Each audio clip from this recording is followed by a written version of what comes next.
Hello and welcome to Viewpoint. I'm joined today by Oleksiy Ryabchyn. He's an MP in the Ukrainian parliament for the Fatherland Party. Oleksiy, many thanks for joining us. Hi. Oleksiy, you're referred to often as one of the new faces in parliament. You came into the chamber after the Euromaidan revolution that we had here in Ukraine in the winter of 2014-2015. Is that a good label for you? Do you think it's helpful to think of you like that, as a new face, a fresh perspective? Well, I would say I consider myself as a newcomer, but I came to Parliament not only after the Euromaidan, but as the aftermath of Euromaidan was the Donetsk situation. I'm originally from Donetsk, and I was the one, together with my friend, organizing 5 pro-Ukrainian rallies there, and actively involved in pro-Ukrainian protest in Donbas. So basically, I'm accountable not only to Euromaidan, but to the events in Ukraine. And Euromaidan was not the united feature in Donetsk. The majority of the people with waving pro-Ukrainian flags united among the slogan, Donetsk is Ukraine. Some of them were not supporters of the Euromaidan because they're afraid of what happened in Kyiv, didn't understand what happened in Kyiv. But they thought that we will deal with Kyiv, we will deal with all of that happened, but we would like to live in united Ukraine.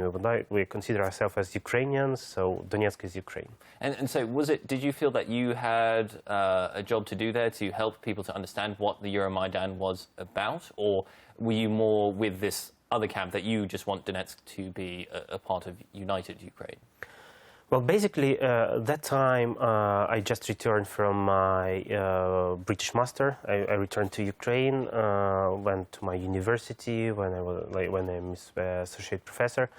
And when this thing happened, I found myself working with the foreign expert, diplomat, journalist. I became a journalist for the Washington Post, working for them for 7 months, and had the opportunity to be in both camps, in, let's say, pro-Russian or waving Russian flags, or supporting like some other ideas, and with pro-Ukrainian, which I supported a lot. So my goal was to find similarities between the demand of these people, because everybody was saying about the differences. You know, they wanted this language, they wanted that language, they want to go to Russia, they want to go. But yeah, I tried to find the similarities between people, and there were a lot of similarities. Both people in both camps afraid of the economic issues. They're afraid of poverty, losing their jobs, increasing the utility bills.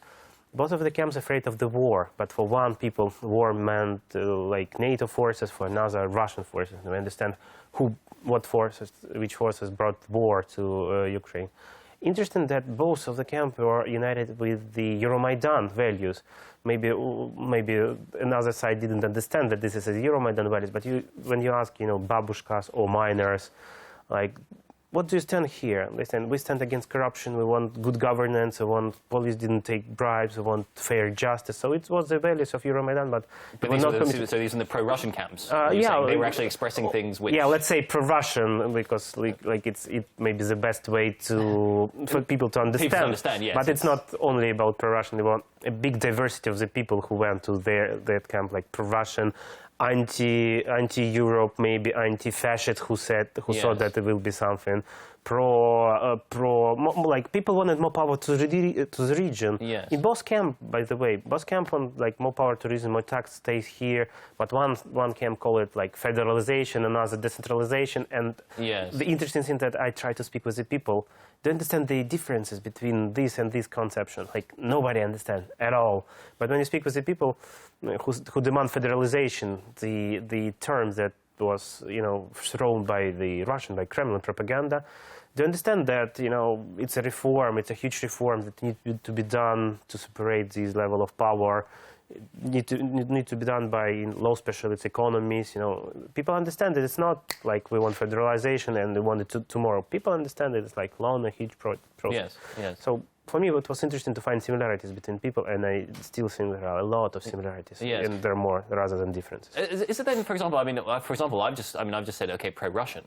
I mean, in a way, would you say, have I just sort of played to the Kremlin narrative there in a way? Because actually there are two, if we even sort of say, okay, there's two camps, there's pro-Russians, there's pro-Euromaidans. In a way, we've already perpetuating this picture, aren't we? I mean, is that why we have this like sharp divide? Would you put that down to the fact of propaganda and information, as opposed to that's not really what the reality is? You know, when a lot of foreigners were parachuted into Donetsk, they were thinking like, oh, Donetsk is the same as a Crimea, they wanted to separate. But like for them, like 1 or 2 days in the environment, they understand completely like the differences, what is going on here. And interesting that, let's say 5% of population were active pro-Ukrainian, 5% were active, you know, pro-Russian, let's say. But the majority of the people, the rest of the people, they were indifferent toward the thing that's happening. They were just went to the work. They were like they were politically indifferent. Maybe that's the thing that helped Russia to to succeed at one stage. But at another, they thought that people will be quite more active. They will form a squad that will go to Kiev, like miners in early 90s. They went to Kiev to demand something. It was the intention of Kremlin. It was a Kremlin plan, but it failed also. So basically. I wouldn't say about these narratives. It's much more complicated just to speak about this in 10 minutes. Yeah, absolutely, of course. So I mean, fast forwarding to the present day. I mean, I presume you support. Ukraine's move towards Europe. But I mean, would you then advocate for that to be more a more complicated picture? Because you've got to be careful, haven't you, not to alienate the people in East Ukraine, for example. And yes, okay, we want to move towards Europe, but we've got to understand that it's not such a binary decision. I mean, Ukraine is a complicated country with divisions. How do we accommodate then all of that, but also make this break towards Europe? Basically, according to the latest poll, like the bigger majority of the Ukrainians wanted to integrate more to Europe.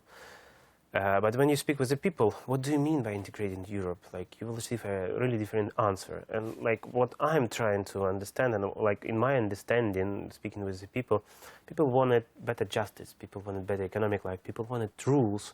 That's what we have in Europe. People wanted freedom, rather than Russia can propose security. So Russian model is like you will elect some government and we will care about you.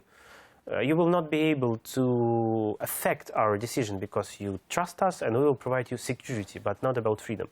While the Europe is more about freedom, it's about more relying on yourself, on your power. And we need to build this kind of society because Ukrainian mentality is more European rather than Eurasian or like what Kremlin is proposing. Yes. But of course, when you speak with the people, none of the people wanted to have bad relationship with Russia.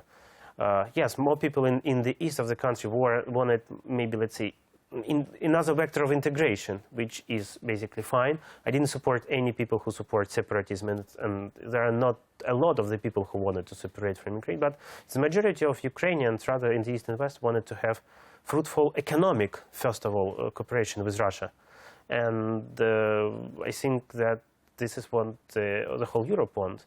The accountable, democratic, economically prosperous Russia, not the Russian Empire, but we wanted to trade with Russia, not to have war with Russia. But unfortunately, right now, I don't know how to do this, and I'm not even thinking about it.